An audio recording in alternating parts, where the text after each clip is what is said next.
We're going to talk about treatments for autism. We're going to talk about medications and supplements. I'd like to thank Pramila for having me come and speak up here and talk to you today. You can see that we have a clinic up here in Northern California, one in Southern California, and one in Florida. So my email's on the first slide here. So if you see a study that you want a copy of, you're welcome to email me to get a copy of it. This is the disclaimer. You know, you're going to hear a lot of stuff. You want to see that longer? You're going to hear a lot of stuff at this conference about treatments. And I don't know your child in many cases, or you may be seeing some other doctors. So you want to make sure you talk to your child's physician before you implement any of these type of treatments. Everything's off-label for autism unless you're using risperidone and aripiprazole. So even SSRIs are off-label. So I know some doctors that are against using certain medications, but they'll use SSRIs in autism, but those are still considered off-label. So unless you're using one of these two antipsychotics, you're going to be off-label. And everything we're going to talk about today is considered off-label, not FDA approved. More than half of what we do in medicine is considered off-label. So if you go to your doctor and you get a seizure med to treat your headaches, prevent headaches, that's an off-label treatment. So most of medicine is off-label as far as medications go. This is our clinic. Upper left-hand corner you can see Sandy, you can see Connor, who was just up here. Bottom left-hand corner is Dr. Rossignol. She's a doctor that sees patients in Florida. Upper right-hand corner is Nicole Berkan. She's a PA in an office in Southern California. Lanier, you've already heard. Bottom right-hand corner with Isaiah and Joshua, my kids. Dr. Dane's in the middle there. He's a pediatrician who sees patients in our Southern California office. You've already heard this today. What is autism? Well, it's a group of symptoms.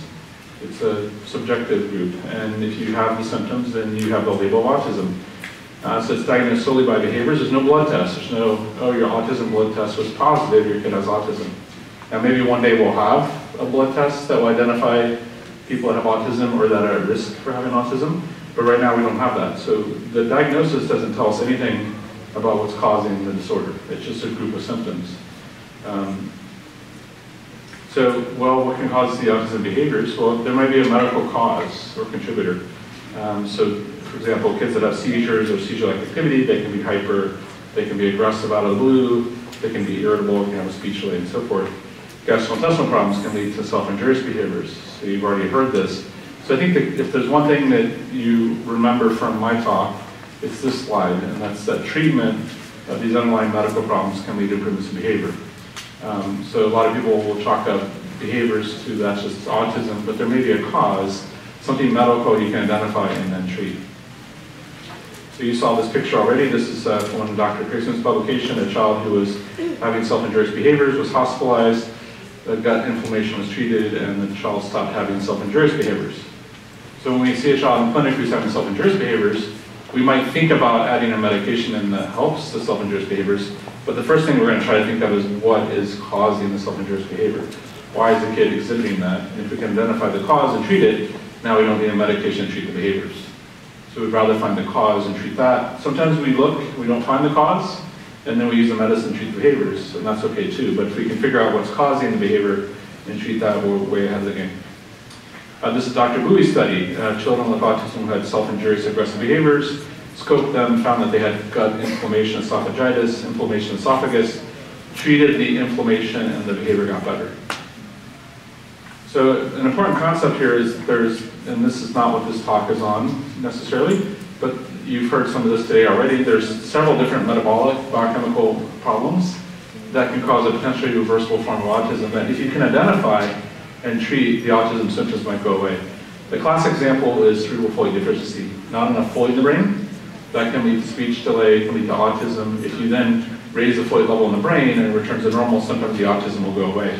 The younger the child is when you treat that condition, the more likely they are to get an improvement. So what we want to do from day one is screen for these abnormalities. When I see a child in clinic for the first time, we're going to look, is there a problem with the mitochondria? Is there a problem with the folate? Is there a methylation issue? Is there a gastrointestinal problem? Could the kid be having seizures? Is there a thyroid problem? These are questions that you should know the answer to. So we want to identify these things up front. We don't want to wait a year and then go, oh, maybe this test will be abnormal. We want to test this up front as best we can. How do we test? Well, we use biomarkers. Biomarkers are laboratory tests that could include things like an MRI or an EEG or a GI scope or blood work or a urine test. It's some type of test to identify something objectively that we can then treat.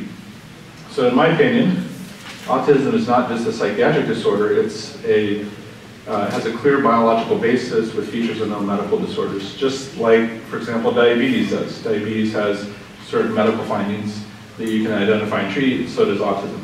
Right now it's classified as a psychiatric disorder, and I think that limits a lot of treatments, it limits a lot of studies that people would do, because if it's just psychiatric, then why look for medical problems, right? But we think, no, it's not psychiatric. Yes, it causes psychiatric symptoms, but it's really a medical disorder. So what I'm going to present today is something I've been working on and thinking about for a long time, and that's, how do you determine what type of treatments to use in your child? So if you go on the web and look at autism treatments, you'll find thousands, if not more, different types of treatments that you can try in your child. So here's a classic example. This is melatonin. You've already heard some about melatonin today. This is a systematic review. What you do with the systematic review is you search the literature and you find every study that's been published on melatonin and autism, and then you do what's called a meta-analysis, where you take the data from all those studies and you try to combine it and get one, or two results. What's the punchline, basically, of the studies? So right now there's 25 studies on melatonin treatment. All of them reported some type of improvement in either sleep duration, how long the kid sleeps, sleep onset latency, how long does it take the child to fall asleep, and nighttime awakenings, how many times does the child wake up at night. There's 8 randomized double-blind placebo-controlled studies showing improvement in using melatonin in autism. Do you know how many studies you have to present to the FDA to get a medication approved? You need 2. There's 8 on melatonin. There's no reason why melatonin should not be approved as a treatment for autism, because now we have 8 studies showing efficacy. Why is it not approved? Someone's got to pay the FDA or pay to have the application done, submit it, and get it approved as a treatment. Why would anyone not do that? Well, because you can't make money off it. So if I spend a bunch of money, get melatonin approved, I'm making melatonin as a supplement, someone's going to come along and make it for cheaper and undercut me, and now I can't make money off it, so to say. So there's no reason why melatonin shouldn't be approved as a treatment. I still have patients, even some physicians that I talk to, mostly hearing it through patients that, oh, Dr. X told me I should use melatonin, it's not proven. It's not safe, it's not been shown to be helpful. Okay, well, here are the studies. And so what I realized is we need to have these studies available. We need to get the data out there so other doctors can know what the literature shows. So in my mind, when I'm thinking about a treatment for a child with autism, I base it off 2 main factors. One is a treatment based off lab results. So the child has low iron, I give them iron. The child has low cholesterol, I give them cholesterol. The child has gut inflammation, I treat the gut inflammation. The child has seizures, I treat the seizures. Okay? So I have some type of objective result showing a problem. Now, what happens if I don't measure the test? I don't find the problem, right? So if you don't measure the thyroid, if you don't measure the iron level, if you don't do the stool test, if you don't do the EEG, you don't find the problem. I've had patients come in who I told, I think your kid needs to get a 24-hour EEG done, because some of these kids have abnormal EEG findings. And it can be what we call subclinical or silent, where you don't see it with your eyeball. They go to their local neurologist, the neurologist looks at the kid. I don't see anything that looks like seizure, your kid doesn't need an EEG. Well, if you don't look, you're not going to find the problem, right? So the point is, you've got to look, you've got to test, and we have a laundry list of tests that we do in these kids, and that's another lecture. But if you find an abnormality based on a lab test, you can move forward with confidence. Hey, your kid has low iron, let's give them iron. They have low cholesterol, they have an EEG abnormality, we can treat that. And we can then measure it again and see if it got better. More important, of course, is if the kid gets better, but if you're not sure if the treatment's working, like, okay, the kid has low iron, you give them iron, and then really get much improvement, you check the iron again, and guess what, it's still about the same. Well, you didn't give enough iron. So you need to adjust your treatment. So we'll add treatments based on that. And again, you have to do the labs. If you don't do the labs, you won't find the problem. And there's many doctors that don't test these labs because they don't see the problem, because they don't test the lab. So they don't see the problem, so they don't test the lab. You see how it kind of goes in a circle, right? So if you don't test, you won't find it. Number two is, well, we can add in proven treatments. Treatments that have been studied and been shown to be helpful, and use evidence-based rankings. And that's your typical double-blind placebo-controlled studies. So we have 25 studies on melatonin, 8 double-blind studies, all showing that it helps to sleep. You have a child with autism who has a sleep problem, why wouldn't you try melatonin? It's been shown to improve sleep because of autism. So we're adding treatments based on evidence, not necessarily based on the fact that your child has a low melatonin level, although you can measure that. We're adding in because treatments have shown that it helps kids with autism sleep better. Now, does that guarantee it's going to help your kid? Of course not, because your kid may not respond to it, but at least it's something you can try based on the symptom. Other treatments that are available are non-proven treatments that are probably not harmful and are probably low risk. So a supplement that has never been studied in autism, but someone says, hey, my friend Susie, her kid tried this supplement and they did better, can I try it? Yeah, it seems pretty low risk, give it a whirl, give it a try. We don't have studies showing that it helps, but if you want to try it. But let's stick on the path of adding things based on labs or proven treatments, and if you want to deviate here and there and try something off the beaten path, that's fine, as long as it's not harmful, or appear to be harmful. And then you have non-proven treatments that have maybe high risk. So something that's not been studied, but it has a lot of risk, and you're going to have to be a lot more cautious with that, and maybe be circumspect about whether or not you try it. So and my bias is add things based on labs or use things that are proven and studied. Now, does that mean new things that come out are going to have studies? Of course not. It's going to not be studied yet. So you may end up trying something new. Doesn't mean it doesn't work. It just hasn't been studied yet. But at least you know the limitations. That hey, you know, this has not been studied. Let me give it a whirl. And if it seems to be low risk, I'll try it.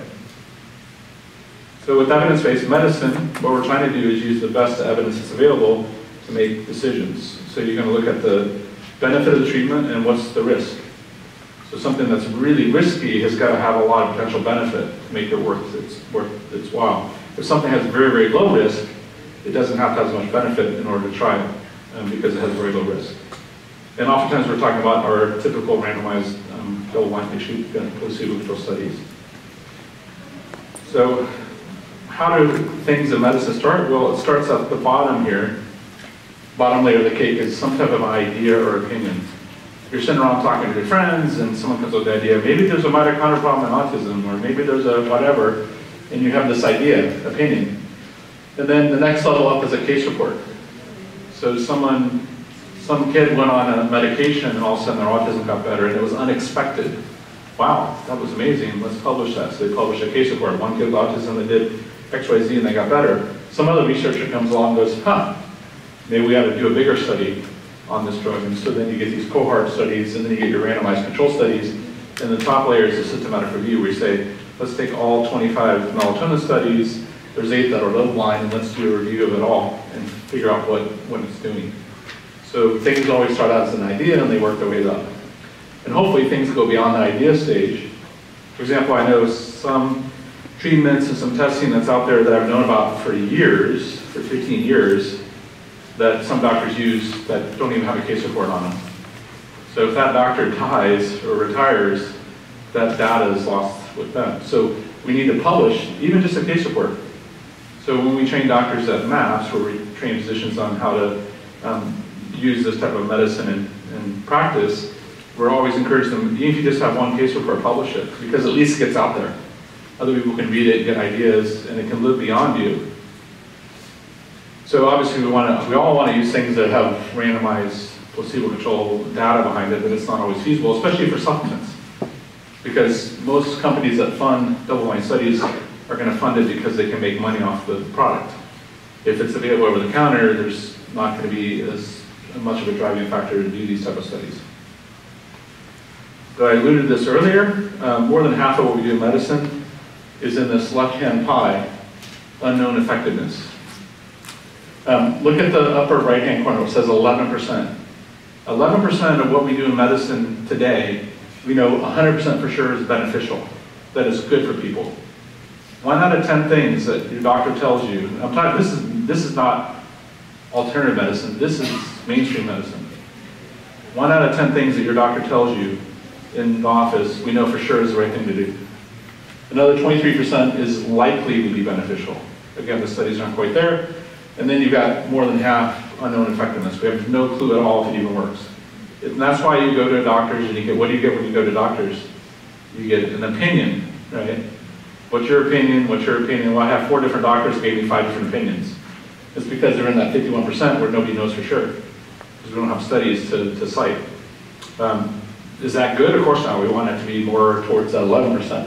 So that's what we're looking for is, in the kids that we're treating, can we move more towards that 11% and away from 51%? Doesn't mean that we're going to necessarily add things to that work for sure, but if we can be in that area, it's better, right? So if I have a kid who comes in with autism who's not sleeping well, I got to have a really good reason not to try melatonin and try something different, right? Because melatonin is #1 study treatment for sleep and autism. Why would I not use that? Why would I pick something else over it, right? So I'm going to start there, and then if that fails, I might go on to the next thing. I thought a lot about this. You know, we rank a lot of things. What's the best car, right? Who's the #1 basketball team? This is from a few years ago, although Duke is still near the top, so it could apply to almost every year, right? At least in basketball. So is there a way to rank the treatments that we're using in these kids so that we can use the best treatments the most quickly? So this gets into a little bit of the meatier part. If you're not scientifically inclined, don't worry too much about these slides because I'm going to have a simpler slide to come. But basically for each study that's published, you can fit it into a different category. So that, for example, on the bottom here, number 5, expert opinion. My doctor said I should do da-da-da-da-da. Where's the study? Well, there isn't one, it's just his opinion. Okay, that's level 5 evidence. Or this study was done in rats, and they cured rats with autism. The rats started speaking better. Okay. Okay, that's level 5 evidence. That's not based on human studies. So I can't tell you how many times parents will email me, here's a study in rats using this medication to be tried with my kid. I'm like, that medicine's not even available yet. I mean, we don't even know if it's safe in humans, okay? So that's level 5 evidence. Level 4 is a case report or case series. So a doctor treats a patient, they get better, they publish it. Better than 5, I mean, at least it's something in the literature, right? And then you move up, and then you get retrospective study. Retrospective means you look back. Like you treat 50 kids with something, and you go, wow, this really helped, and you analyze those 50 kids, but you treated them in the past. You're looking backwards. And then you got your prospective studies. I'm going to do a study, I'm going to take 100 kids with autism, half are going to get melatonin, half are going to get placebo. I'm going to study prospectively, I'm going to have a placebo control. Now I'm up in the 1B category. And then 1A is, I'm going to take every single study that's ever been published on mitochondrial dysfunction and analyze all the data and put it into one paper. That would be like the 1A study. So you can see how you move up the ladder, almost like that pie that I showed you, or that cake that I showed you, right? So we want to be moving up the ladder with these studies. So we take these studies, so let's say there's 10 studies on a particular treatment, then we can come up with a graded recommendation. So if you have a D, you have level 5 evidence, or maybe it's a lot of conflicting studies, it's not quite clear. Level C is at least 1 2B or 3B study. So what's a 2B or 3B study? Well, you got to go back to this chart. But the punchline here is, an easy way to remember it is A means you have at least 2 double-blind studies compared to placebo. What is that type of study? Where you take a group of kids, or patients, half go on the treatment, half go on a placebo, and you show the treatment works compared to placebo. Nobody knows, the kid doesn't know, the parent doesn't know, the researcher doesn't know, that's evaluating the kids what they got. And it's a double-blind placebo-controlled study. Every single study I know of in autism that's been done that doesn't have a placebo control shows fantastic improvements. Okay, so if you don't have the control group, it's really hard to know what's working. A level B would be, you've got 1 double-blind study. Level C is kind of mixed, level D is there's not much evidence. So think of level A, you've got 2 double-blind studies showing improvement. Level B, you've got 1. Level C, you're not quite there. You got some case reports. Level D, it's kind of, expert opinion or not really well studied. Or the studies are conflicting. Some studies show improvement, some studies don't. I tried to do this back in 2009, so this paper's out there where I tried to review the evidence at the time. And so this is definitely due for an update. And so the data I'm presenting to you hopefully will be published in the near future. But if you look at the Autism Research Institute website, I don't know if this is still up there, but this is data from about 10 years ago, parent rankings. Now this would fit into probably level 5, you know, opinion or just, but it's better than nothing if you're a parent, right? So I remember when my kids were diagnosed, I looked at this table because we really didn't have much in the way of studies. And you can see number 1 treatment that parents feel like helped their kids the best was chelation. If you looked at the percentage of kids that got better. So no effect, 23%. 3% got worse. So nothing's 100%, right? There are some kids that get worse with certain treatments. If you look at the right-hand side, it tells you the number of cases, number of people that reported, 803. That's pretty decent. The percent that got better to worse, 24-1. So 24 kids got better for each one that got worse. Look at number 2, monthly B12 shots. Number 3, melatonin. Number 4, physiology, 5, B12, hyperrare enzymes, and so forth. It goes down the list. So this is really helpful at the time, say 10 years ago as a parent, when there weren't a lot of studies out, like, gosh, maybe I should look at these things because other parents who hopefully don't have a vested interest in any particular treatment feel that these things help their kids, maybe I'll try one of these. If you take the same exact list and you rank it by the evidence on the this is from the publication I did in 2009, if you look at the grade on the right-hand side, you can see almost all of the treatments fall into the C and D. There's one that's a B and melatonin is an A, but most of them are C's and D's, or even N's. N's means there's not even a study, not even a case report, which is kind of sad. What that tells us is that what the parents were seeing that was helping hasn't really been proven or studied. So we need more studies. Now again, this is from almost 10 years ago, so hopefully we're in a better spot now than we were back then. So I update this search about once a year, and the most recent update was just about a week ago. So on November 2nd, so searched several different databases, including PubMed. PubMed, of course, is where you can go online and look up studies. So there's over 30 million studies on PubMed in medicine. So when a doctor says, there's no evidence of fill in the blank, so you looked at 30 million studies, there's no evidence. So we're looking for treatment studies. So I found studies on 24 different supplements and 50 different medications. Who knew that 50 medicines have been studied in autism and published? Until you look, and 24 different supplements. And so I didn't look at risperidone or aripiprazole because they're already approved for autism. So I don't really need data on those. And so I reviewed these supplements and medications. Again, here's our scoring again. So what I did for each study is put them into the corresponding category, whether it was a case report, a double-blind study, and so forth.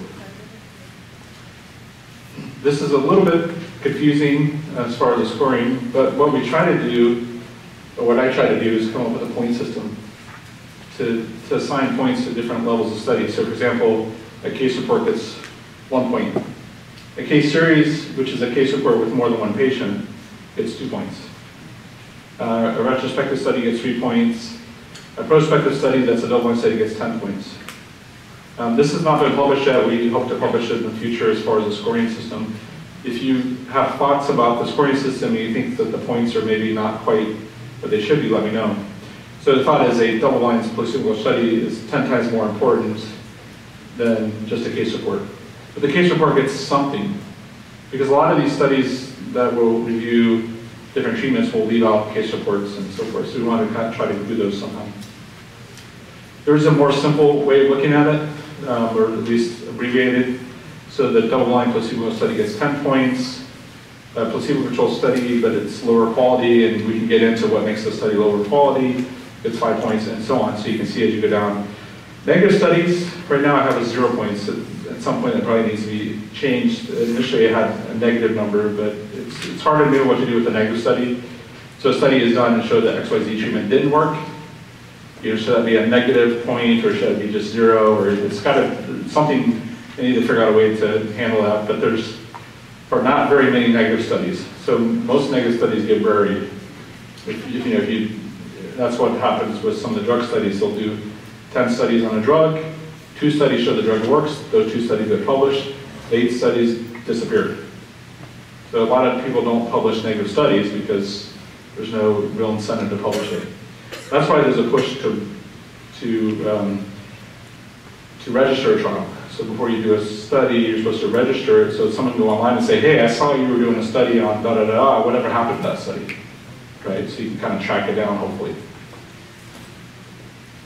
Okay, so let's start with the nutritional supplements. So each slide is pretty much the same. You have the good, the bad being the side effects, and the dose. I was trying to make it the good, the bad, and the ugly, but I couldn't figure out what the ugly would be, so I made it the dose. So the good, the bad, the dose, and how long it's been used for, and then the references. And I have all the references, so if you want the references, I can give them to you. I have them in the database. So again, if you look at the top, the good, so improvements in sleep onset latency, the time it takes to fall asleep, the number of nighttime awakenings, how long the child slept. There's also some studies showing improvements in social interaction, irritability, alertness, and things like that. So what I did is I went through the studies and reviewed them, and if there was an improvement in social, then I put it on the list, for example. What were the side effects? Well, most of the studies, the side effects were minimal, but you can see some morning drowsiness in a small number of kids, bedwetting in a small number of kids as well. What's the dose? The average dose in the studies, 1 to 6 milligrams. One study did 10 milligrams, but that's kind of the average, 1 to 6. How long were the studies? Up to 4 years, which is phenomenally long for a study because most studies that are published in medicines will use the medicine for 10 to 12 weeks. And when the FDA approves medication, it's usually because it's been studied in 12 weeks. So it's not until it's approved that it's used in people for years, and then you find out there might be some long-term side effects. So, and then you have the references, 1B, 2B, 3B, 4CS is case series, and 4CR is case reports. And you can see how the points are added up. So what the point total, the score does for you is it helps you know how strong the A is. Because a supplement that has 2 double-blind studies is also going to get an A.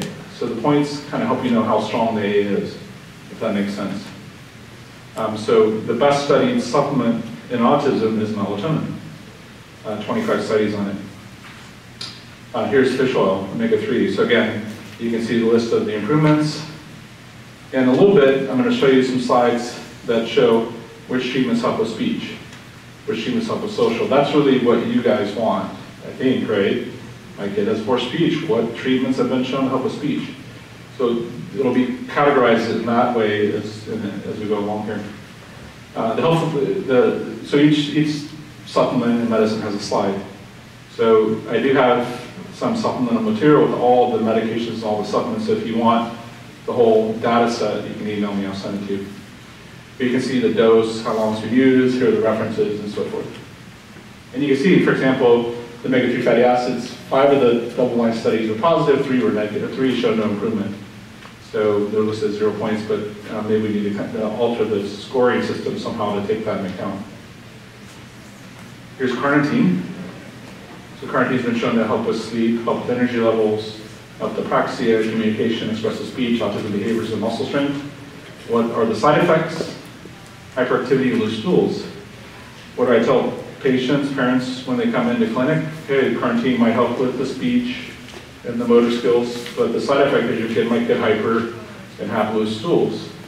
If you're a parent, I think it's helpful to know that, right? So if your kid gets a little hyper, you're not freaking out, you know, okay, this is kind of expected. In fact, oftentimes what we'll do is say, you know what, this supplement causes so much hyperactivity that if we're going to add it in, we probably should add something calming first, so your kid doesn't get too hyper. Like fish oil, for example, is very calming, so it lowers hyperactivity. So if we put your kid on fish oil first, they're going to calm down a little bit. Then when we add carnitine, they're not going to get as hyper. No, they're not over-methylating, they're just hyper because you give them something to make them hyper. So here are the references on carnitine and the dosing. Used up to 6 months in one study, which again is a fairly long time for studies.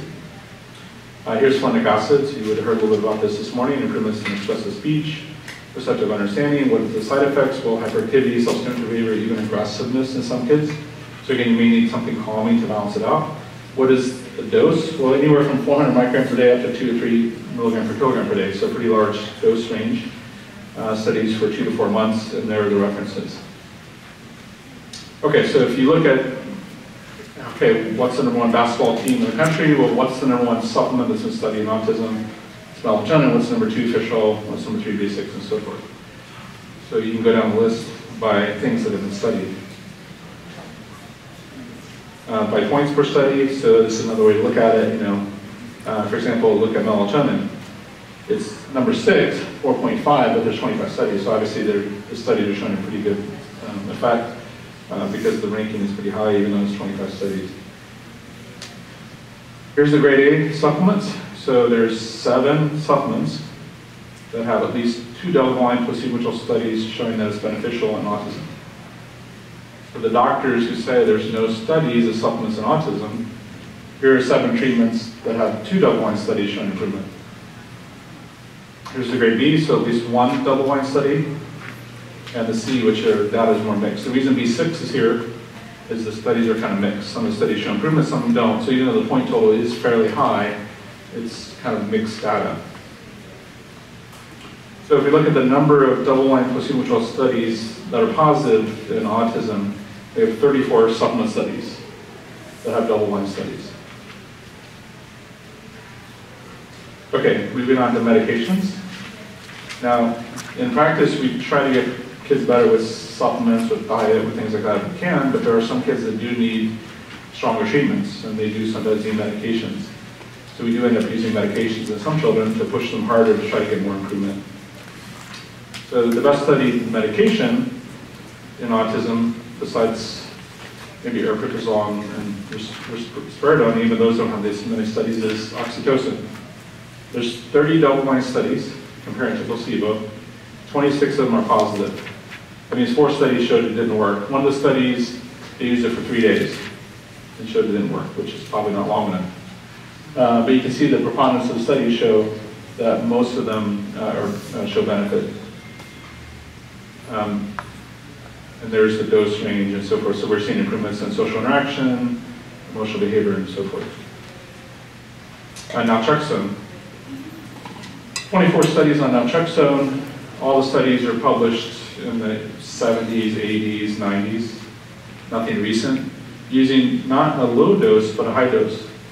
Up to 2 milligrams per kilogram per day, not 3 milligrams like some people are using. Showing dramatic improvements in self-injurious behaviors and aggressive behaviors. So I use this in kids that are really self-injurious, aggressive, because the side effects are very minimal. Transient sedation and sometimes nausea. It works about as well as risperidone and Abilify in some kids, but you don't have all the side effects. So again, you can see a number of studies. There's 9 double-blind studies, 8 are positive. 10 double-blind studies, 9 are positive. Very easily could be approved as a medication for autism because the data is already there. You have 9 double-blind studies you can give to the FDA. In fact, if someone did a naltrexone XR formulation, they probably could make some good money off this medication because it's just sitting there not being used. Propranolol. So there's 7 double-blind studies, all positive, showing improvements in things like speech, cognition, memory. It can help with hypersexual behavior, so kids that are doing things in public they shouldn't be doing, aggressive behavior, social interaction, and so forth. It can lower your blood pressure and heart rate slightly. You can make it a little tired, so you have to be cautious. The dose range is up to 40 milligrams a day, up to 1 year in length. Fluoxetine, so this is Prozac. So Prozac actually has some decent data. There's 2 double-blind studies showing improvement, some other smaller studies showing, but you can see a lot more side effects. So bad dreams, stress mood, and so forth. This is Memantine, which is Namenda. So 14 studies, 3 of them are positive, 1 is negative. If you talk to most doctors, they'll say, oh, that study was done on that and it showed it didn't work. Well, that was the 1 negative study. What about the other 3 positive? Well, they haven't heard of those, they just heard about the 1 negative study, or they talk about the 1 negative study. So again, you have to look at the whole evidence for a particular treatment. So improvements in things like speech and social and so forth. Bumetanide, this is Bumex, this is a diuretic. It can lower your potassium a little bit. But some pretty dramatic improvements in some children in social interaction and cognition and so forth. Guanfacine, this is an old blood pressure pill that has a calming effect, and so there's 3 double-blind studies showing improvement in autism using this particular medication. Again, my goal is not to sit too long in any one slide because you can look at this now, you know how it's laid out, you can see what it helps with, the side effects, the dosing, and if you need references. Okay, so medication ranking by total points, so oxytocin is number 1, naltrexone is number 2, and so forth. Number 3, atomoxetine, that's Strattera, that's an ADHD medicine. But some of the studies are showing that it can be quite helpful for speech and cognition and autism as well as attention. And it goes on, so by total points per study. Again, you know, a double-blind study, only one study is going to get 10 points, but you can see ranked by studies here. So there's oxytocin, 30 studies, 8.9 average points, and so forth. This is in your handout. So the grade 8 ranking medications, there's 15 of them that have double-blind studies. So again, if you're going to pick a medication, you might as well pick one that's been pretty well studied. For example, propranolol, guanfacine, these are, and memantine, these are meds that are very calming, and they calm kids down and sometimes help with aggressive behaviors, but a lot less side effects than antipsychotics, for example. So you might pick one of these first instead of going to an antipsychotic. Grade B medications, so 16 that have at least one double-blind study. Grade C, where this evidence is not as strong. And if you look at the number of double-blind studies, the slide didn't come out exactly like it should, but you can see 26 double-blind studies on oxytocin showing improvement, and a laundry list of other medications that have been studied. Okay, so this, I think, is more helpful for you as a parent, and that's the symptom-based listings. So here are the treatments that have been shown to help with speech and verbal communication. The way I derived this is I looked at the studies. If at least one study reported improvement in speech, then I got on the list, and then I just ranked it by the evidence. So the A's are ranked first, then the B's and the C's, then by points. So it just helps you know kind of what the evidence is. The one thing I haven't figured out with this ranking yet is there might have been only one study that reported improvement in speech, even though there might have been 10 studies on a particular supplement. I haven't quite figured out how to put that into the ranking. For example, you'll see on social, melatonin is number 1 for supplements, but there's only 1 or 2 studies out of 25 that report improvement in social. Is it going to be your social go-to treatment? Probably not, because it doesn't tend to really work that strongly on social. But it's there because at least a couple studies reported that. So I haven't quite figured out how to put that into the rankings as well. But here are the speech. So you've got 2, 4, 6, 8 supplements on the left-hand side that have been reported to help speech in some kids with autism. Again, it doesn't mean it's going to help your kid, but if you're looking for things that you can use as treatment, these are things that are available over the counter without prescriptions that you might try. Now, I think it is helpful to still work with your doctor because some of these have side effects. For example, on the left-hand side, in the supplements, the only 2 up there that are calming are the omega-3 fish oil and the sulforaphane. All the rest are going to make kids hyper. So you should expect your kid to get a lot more hyper when you add those in or add one of those in. So if you already have a kid who's really hyper, you need to take that into account. If you have a kid who's really sluggish, you might be fine. But you can work with your doctor to kind of say, okay, for example, what I'll do in practice, I'll say, let's add in some fish oil and some sulforaphane, broccoli extract, because these are calming. Now when we add in B12 shots, or folinic acid, or carnitine, your kid won't get as hyper. Does that make sense? You guys still awake? Okay. On the right-hand side of the medications, the top 2, atomoxetine and propranolol. What does atomoxetine do? It increases norepinephrine. What does propranolol do? It blocks norepinephrine. So the 2 best studied medications for speech and autism work exactly the opposite. What does that tell us? Well, kids with autism are very different. So if you've seen one kid with autism, you've seen one kid with autism. So again, you're going to have to sometimes use these almost in a trial and error type, procedure. But atomoxetine is FDA approved for ADHD. So I have a kid who's hyper, who's inattentive, who I want to get more speech. Maybe I'll go with atomoxetine. I've got a kid who's super hyper, who's aggressive, who's anxious, and I want more speech. Well, propranolol will be great for that kid because propranolol helps anxiety, has a strong calming effect, it kind of lowers aggressive behaviors, it's a little bit stronger as far as calming kids down than most of the things on the list there, maybe I'll try propranolol. So I'm basing it off the symptoms. So the first time I see a kid in the clinic, oftentimes I don't have Losback yet, and I'm saying, well, what do you want to work on? So, and parents know that I usually ask, what are your top 3 things? So if you tell me speech is number 1, we're probably going to pick some stuff on this list. If speech is number 6, we're not going to look at the list, we're going to look at a different list, right? We're going to go on one of these other lists. So, we pick based on kind of what we want to see improvements in. The Mentine, for example, and Amenda, the 4th one down there on the medication side, can help with speech, social, and repetitive behaviors. What is autism? Problems with speech, social, repetitive behaviors. So on paper, it's the perfect med for autism. It works maybe up to 2/3 of the time. Which means 1 out of 3 kids who tried it doesn't do much. But it might be a good initial one to try because it's got pretty good data behind it. It's pretty safe. Even the studies that showed no improvement, that one study I mentioned, the one study, didn't show harm. It didn't hurt kids. It didn't have a lot of side effects. So it's a good initial med sometimes to try. Again, if I have a 3-year-old kid who comes in, I'm probably going to stick to supplements because they're young. I don't need to go to medications. I have a 12-year-old kid who's nonverbal. You bet we're going to get into medications pretty quickly because we've got to push that kid a lot harder, right? Because they're way behind. If we have a kid who's improving over time, let's say we start them on, a few supplements and B12 shots, and they're just taking off and improving greatly, and they're still pretty young, why do a med? Because they're improving. You have a kid who's 12 who's done a lot of supplements and hasn't shown much progress, yeah, maybe we get into some of the medications. So older kids will tend to go to the medications to some degree. The kids that are lower functioning, we tend to think about maybe some medications. The kids who are not improving very quickly, we might think about using some medications, and then try to wean them over time.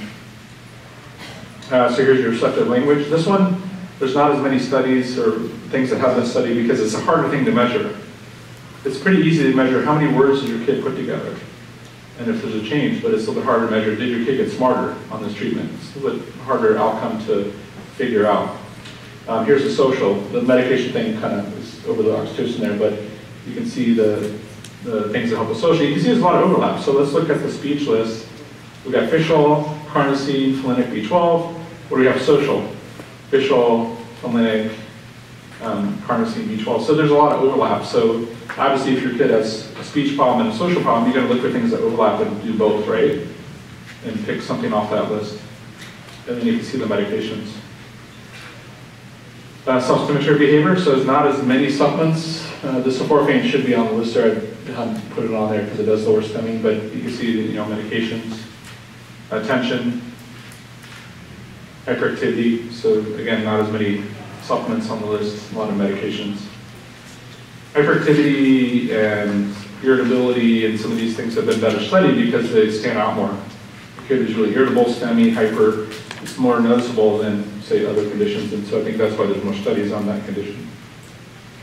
Here's sleep, including some of the medications, eye contact, and then your grab bag sort of overall autism behaviors. When you're not really sure what to treat or what to use, you might use something on the list here. I don't think this is in your handout, but I just want to mention MAPS. So this is, the website is medmaps.org, but this is where we train physicians. And we go through these type of lists, and we talk about things that have been proven. And that way, if a doctor uses a medication, they know what's been studied, what's out there, and so forth. And so we focus on 6 main areas: neurology, metabolic, immunology, GI nutrition, toxicology, and then clinical cases. So we have a whole day where the doctors sit in a room like this, and we present cases and talk about what would you do, why did you do that, why didn't you do this, what about adding that in, and we kind of bounce ideas off each other, and that's how we learn a lot. That's how I learn a lot, because there's things that the doctors will bring up that, oh wow, I hadn't thought about that, that's a good idea, maybe I should have done this or that or whatever. There's supplemental material here, which I don't think is in your book, but if you email me, I'll send it to you, and it basically has all the other supplements. So there's a slide for every single supplement, and there's a slide for every single medication.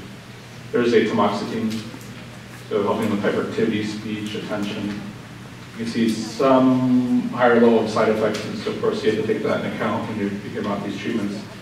And so the list of meds is there too. More than I can give you in a talk, but because every slide is the same, the good, the bad, the dose references, it's pretty self-explanatory once you get the list. But I think that for your purposes, and I print this out a lot of times when I'm talking to parents. I'll print this page and say, these are things, because sometimes I forget what's on the list. It's helpful to look at the list and be like, oh yeah, that's right, this thing can help and that thing can help. And also, what have you tried before? What did your kid know on before? Do they try this, that? It's a good list for the people too that say, I've tried everything. Well, let's look at the list here.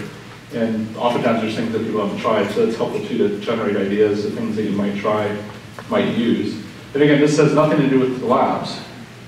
This can be added in just based on symptoms. We still want to do the labs to figure out where the child needs more help. But this is based off the symptoms.